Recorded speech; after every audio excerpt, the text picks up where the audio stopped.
My name is Rahelio. I'm a spiritual guide in Sedona, Arizona. It was very clear from that moment forward, Rahelio had a gift. And there was a reason he had been chosen to help so many people for decades. I came here and it was a part of my path of awakening. I had a spiritual awakening when I was in college, and I dropped out, went to Hawaii and began to study there. And astrology was a really strong passion of mine. But I had an encounter with a UFO there, and people, they contacted me. They put healing energy in my body. It's because I needed some guidance and healing like that. But when I got to Sedona in '87, they contacted me again, and and I was in meditation. They beamed a flame into my mind, opened up my mind. And these women, they talked to me, same women as before, said I was to be a spiritual guide here, that there'd be thousands and thousands of people coming to me.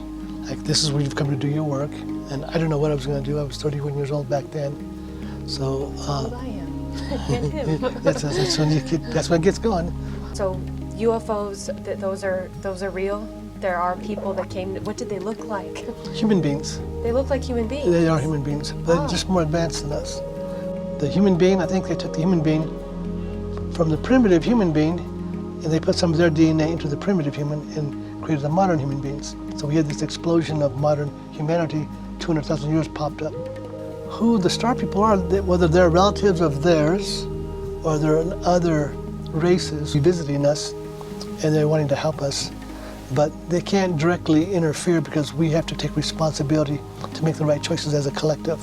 But if we do our work and raise up our energy to the sacred, then they can intervene and help us.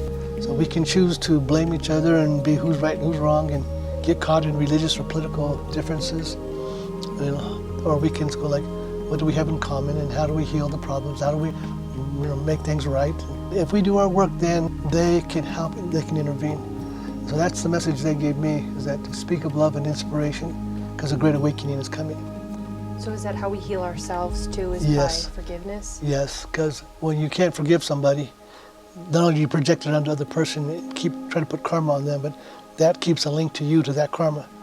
Until you can forgive it and then you free yourself, then you can also forgive the other person, that frees them, so everybody can get free. Everybody's got to meet their karma. And So, you come into this life with karma? sometimes we do, and some people don't.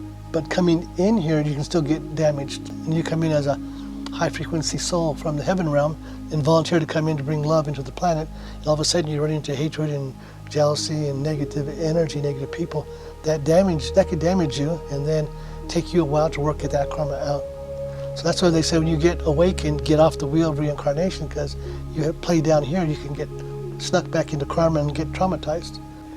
But if in past life they had something traumatic happen to them, whether they were right or wrong, even in their innocence, if they get traumatized, now they're imprinted, and that vibration has to keep working out until they clear it. There's a lot of conflict in the world. There's a lot of struggles with egos. There's a lot of struggles with people in duality.